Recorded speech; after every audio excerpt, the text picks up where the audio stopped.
Salut, c'est Max, bienvenue dans ma séquence, on va parler d'iPad. Pourquoi l'iPad est-il génial? Peut-on gérer une chaîne YouTube entièrement depuis son iPad? On va en parler, mais d'abord, avale ce générique. Oui, l'iPad est un outil génial qui a beaucoup évolué ces dernières années et qui offre beaucoup de possibilités. Je vais parler de mon expérience de l'iPad et à la fin de la vidéo, je répondrai à des questions des abonnés. Toi aussi, tu peux me poser des questions auxquelles je répondrai peut-être dans ma prochaine vidéo. Pour ça, c'est très simple, ça se passe dans ma story Instagram tous les week-ends, donc si tu me suis pas encore sur Instagram, je t'invite à le faire. Revenons sur la mythique tablette d'Apple lancée en... Hey Google, en quelle année a été lancé l'iPad ? L'iPad a été lancé par Apple en 2010, soit pile 10 ans avant ta chaîne YouTube Mon Petit Max. À l'époque, cette tablette était lourde, épaisse, peu endurante et servait surtout à jouer à Fruit Ninja et à lire des magazines. Surtout à jouer à Fruit Ninja. T'as connu Fruit Ninja, toi ? C'était avant tout une machine de divertissement et pas du tout un outil de travail. C'était un peu un genre de gros iPod Touch. T'es un ancien si t'as connu l'iPod Touch. Et aujourd'hui, l'iPad, c'est plutôt devenu un mini MacBook, une vraie machine de production. Pour ma part, j'ai eu la deuxième édition de l'iPad en 2013 et je m'en suis rapidement débarrassé parce que... Tu en avais marre de jouer à Fruit Ninja. Exactement. Puis en 2018, j'ai donc pris l'iPad classique de 2018 qui pour la première fois était compatible avec l'Apple Pencil et là... j'ai adoré. J'ai adoré à tel point que je suis allé refourguer mon iPad classique à Easy Cash et je suis allé acheter celui-ci. Celui-ci, c'est l'iPad Pro de 2018. Ce modèle de 2018 dispose déjà d'une puce surpuissante qui est la A12 Bionic d'Apple. Il existe en 64, 256, 512 Go et 1 Tera. Et moi, pour ma part, j'ai la version 256 Go qui me suffit largement. Il existe en version 11 pouces et en 13 pouces, le mien c'est un 11 pouces.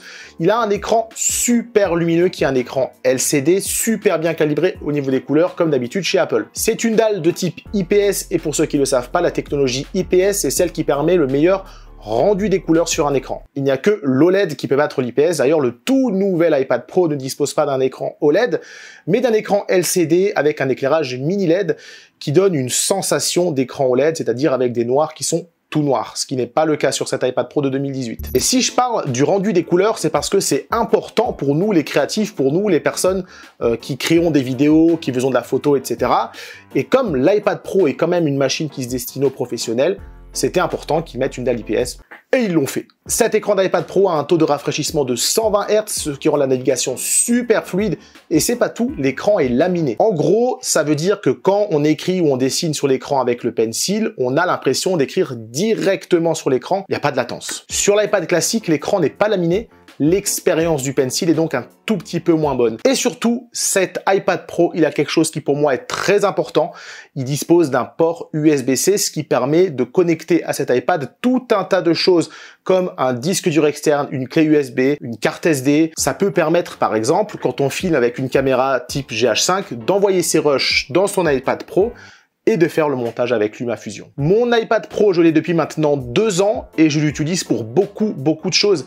C'est un peu mon ordi du quotidien que j'emmène partout avec moi, sauf aux toilettes. On va dire qu'il n'y a que pour les grosses productions vidéo ou pour les traitements photos complexes que je vais utiliser mon Mac ou mon PC. Et pour jouer à GTA aussi. Dans mon quotidien, je fais donc tout un tas de trucs sur mon iPad qui petit à petit a remplacé mon ordinateur. Quand je suis à mon bureau, je l'utilise avec mon clavier Logitech Craft et ma souris MX2S de Logitech également. Ces deux périphériques sont très pratiques puisqu'ils peuvent être reliés en Bluetooth à 3 ordinateurs en même temps que l'on peut chacun lier à une touche et en appuyant simplement sur 1, sur 2 ou sur 3, je bascule de mon PC gamer à mon iPad, à mon MacBook Pro. Et quand je suis en déplacement, j'ai toujours ce petit clavier portable, le Logitech Case to Go. Logitech, pourriez-vous sponsoriser cette vidéo s'il vous plaît? Et j'emmène aussi une petite souris Bluetooth. Car oui, la souris fonctionne très bien sur iPad. Sur mon iPad, j'ai tout ce dont j'ai besoin pour gérer mon entreprise au quotidien.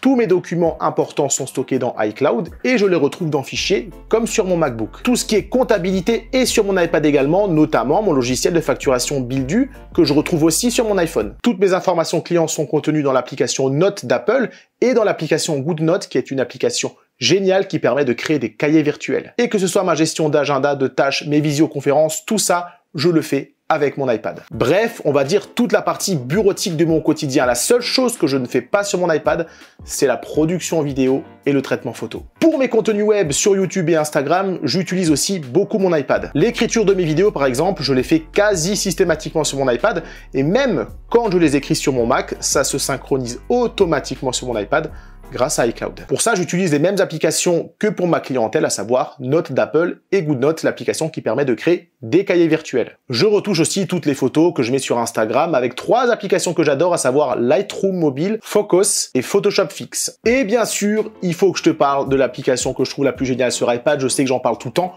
LumaFusion. Toutes les petites vidéos que je mets sur Instagram, les IGTV, les stories, etc., je les monte avec LumaFusion et peut-être même qu'à l'avenir, certaines vidéos de la chaîne, je les ferai avec LumaFusion. Alors, peut-on gérer une petite entreprise avec son iPad? Oui, clairement. Deuxième question, peut-on gérer entièrement une chaîne YouTube avec son iPad? Oui, mais avec des limites. LumaFusion, par exemple, c'est génial, mais tu pourras pas faire des effets de ouf dans une vidéo ou de l'étalonnage vraiment poussé. Pour la création de miniatures, pareil, tu seras limité. Rien ne vaut le confort du grand écran d'un ordinateur avec un logiciel professionnel comme Photoshop. C'est pour ça que pour moi, l'iPad est un excellent complément et c'est quand même mieux d'avoir, si on peut, une grosse machine de production à côté. Par contre, pour quelqu'un qui voudrait se lancer avec un budget de 350-400 €, il pourrait très bien s'en sortir avec l'iPad dans un premier temps. Tout va dépendre du contenu qu'on veut produire. Tout le monde n'a pas besoin de faire des effets spéciaux de fou et tout le monde n'a pas besoin d'étalonner ses vidéos. Voilà, j'espère que ce sujet t'intéresse. Surtout, n'hésite pas à me lâcher le petit pouce bleu qui fait grave plaisir. N'hésite pas à commenter la vidéo, à donner ton avis et n'hésite pas à partager.